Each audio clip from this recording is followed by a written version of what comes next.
नमस्कार साथियों, स्वागत है आपका नीतीश कुशवाहा 25 यूट्यूब चैनल पे। आज का हम इस वीडियो में अल्बर्ट आइंस्टाइन के बारे में बात करेंगे। उनका जन्म कब हुआ, उसकी पत्नी का नाम क्या था, माता पिता का नाम क्या था, उसकी प्रसिद्धि का क्या कारण था, उसे कौन कौन से पुरस्कार मिले, उसमें प्रसिद्धि क्या था, उसकी मृत्यु कब हुआ, इस सारे टॉपिक पे हम इस वीडियो में बात करेंगे। और आज से एक यूट्यूब चैनल पे डेली वीडियो अपलोड होगी, जिसमें हर रोज़ एक महान हस्ती के बायोग्राफी के बारे में हम बतलाएंगे। जैसे कोई साइंस के क्षेत्र में हुआ, कोई साइंटिस्ट हुआ, या इतिहास में जो हमारे बड़े बड़े अकबर, बाबर, बीरबल से लेकर बड़े बड़े महाराणा प्रताप से लेकर बड़े बड़े राजाओं हुआ है, उस राजाओं के बारे में, जन्म कब हुआ, कौन सा युद्ध लड़ा, कहाँ संधि हुआ, कितना स्ट्रगल करना पड़ा, और साथ में पॉलिटिकल लीडर है उसके सारे चीज़ों को मैं कवर करूँगा। जो अभिनेता है, एक्टर, उसके बारे में, जो क्रिकेटर है उसके बारे में, यानी हर चीज़ का डिटेल निकाल के आप लोग के सामने समक्ष प्रस्तुत करूँगा। अतः आप चैनल पे नए हो तो चैनल को सब्सक्राइब कर लीजिए ताकि मेरा हौसला बढ़ता रहे। अल्बर्ट आइंस्टाइन का जन्म 14 मार्च 1889 के जर्मनी के यहूदी परिवार में हुआ था। जब अल्बर्ट आइंस्टाइन का जन्म हुआ तो जन्म के बाद वो कंटिन्यू 4 साल तक कुछ नहीं बोल पाए, यानी एक तरह से गूंगा के जीवन बिता रहे थे। लेकिन चौथे साल में एक दिन वो अपने माता पिता के साथ बैठकर सूप पी रहे थे, तभी अचानक अल्बर्ट आइंस्टाइन ने बोला कि सूप बहुत गर्म है। यह सुनकर उसकी मम्मी बहुत परेशान हुई, क्योंकि 4 साल बाद वो पहली बार मुंह खोले थे। और उसके बाद अल्बर्ट आइंस्टाइन बचपन से ही कुछ अलग ही किस्म के थे। उनका ब्रेन तो और नॉर्मल लड़कों की अपेक्षा काफ़ी भारी थी, यानी उस कुल मिलाकर उसकी IQ और लोगों की अपेक्षा काफ़ी तेज़ थी। अल्बर्ट आइंस्टाइन का स्कूल में मन ही नहीं लगता था।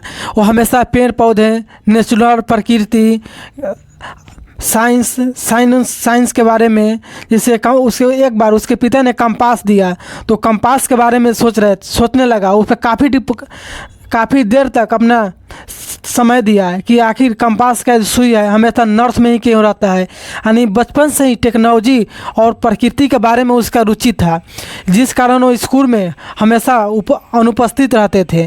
तो स्कूल के टीचर ने उसे और बच्चे ने उसे मंदबुद्धि कहना स्टार्ट किया। लेकिन उन्होंने इस बात को पॉजिटिव सेंस में लिया और बोला कि लगता है शायद मेरी बुद्धि अभी तक विकसित नहीं हुई है, मुझे और अभ्यास करने की ज़रूरत है, तभी तो ये लोग मुझे मंदबुद्धि कहते हैं। आगे उसके बारे में बात करते हैं। अल्बर्ट आइंस्टाइन का पत्नी का नाम मिलेवा मेरिक, उसकी 2 वाइफ थी। फर्स्ट का नाम और सेकेंड का नाम था एल्सा आइंस्टाइन था। अल्बर्ट आइंस्टाइन का प्रसिद्धि का कारण सापेक्षा और विशिष्ट अपेक्षा का सिद्धांत, प्रकाश वैद्युत प्रभाव, द्रव्यमान ऊर्जा समतुलता और ब्राउनियम गति था। साथ में E = mc² का आविष्कार का देन ये आइंस्टाइन का ही फार्मूला का देन है। उन्होंने भौतिक जगत में प्रकाश विद्युत प्रभाव के लिए 1921 ईस्वी में भौतिकी का नोबेल पुरस्कार दिया गया। एक और किस्सा अल्बर्ट आइंस्टाइन के बारे में हम बतलाते हैं।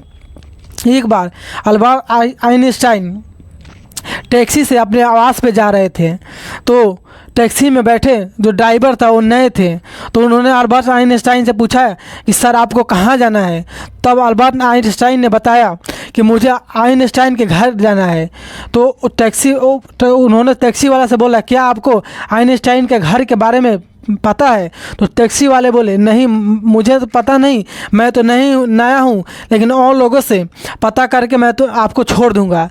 फिर टैक्सी वाले बोले फिर वो तो इतने बड़े हस्ती है, इतने बड़े साइंटिस्ट है, वहाँ पे आपको किस लिए जा रहे हो। तब अल्बर्ट आइंस्टाइन ने बोला क्योंकि वो मेरा घर है। यह सुनकर टैक्सी वाले दंग रह गए कि आपका घर है, मतलब मैं कुछ समझा नहीं। तब अल्बर्ट आइंस्टाइन ने बताया कि मैं ही खुद ही आइंस्टाइन हूँ।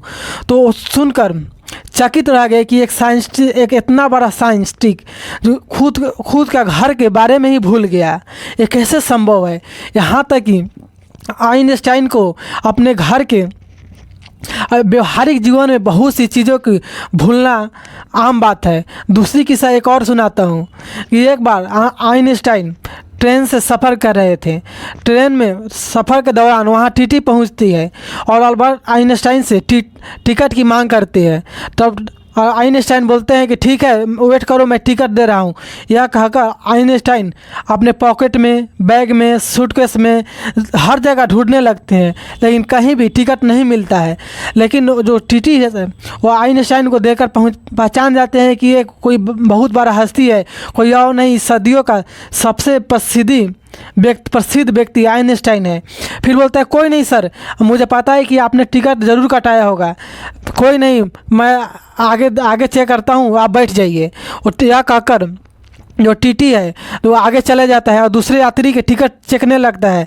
लेकिन कुछ दूर जाने के बाद फिर के आपस देखता है तो आइंस्टाइन भी अपने सीट के नीचे फिर से वो टिकट ढूंढ रहा होता है। तो फिर दोबारा आकर टीटी आता है और बोलता है कोई नहीं सर, मुझे पता है, आप छोड़ दो, कोई दिक्कत नहीं है, आप यात्रा करो बैठकर। तो आइंस्टाइन बोलता है कि मैं टिकट इसलिए ढूंढ रहा हूँ, इसलिए नहीं ढूंढ रहा हूँ कि नहीं तुम्हें बतलाना है, बल्कि इसलिए मैं ढूंढ रहा हूँ कि मुझे ये तो पता चले कि मुझे जाना कहाँ है। यह सुनकर टीटी भी बेहोश हो गए कि यार, व्यवहारिक जीवन में जिस बंदे का यहाँ पर घर का पता, फ़ोन नंबर, एड्रेस पता नहीं है, वो कितनी आगे तक गया है। यहाँ तक कि आइंस्टाइन के मृत्यु के बाद उनकी जो सर है उसका रिसर्च करने के लिए हेड को रिसर्च करने के लिए प्रयोगशाला में रखा गया और उसके बेटे के आज्ञा से उसको 40 टुकड़े में करके प्रयोगशाला में वहाँ पर जांच के लिए भेज दिया गया, जहाँ पता चला कि आइंस्टाइन का IQ और बहुत और लोगों के अपेक्षा काफ़ी हाई है। दोस्तों, आइंस्टाइन के बारे में यह पूरी कहानी आपको कैसे लगी, अपना राय कमेंट बॉक्स में ज़रूर दें। और ऐसे ही डेली वीडियो देखने के लिए जो आप मेरा चैनल सब्सक्राइब करके रखें। और मिलते हैं नेक्स्ट वीडियो में, तब तक के लिए जय हिंद।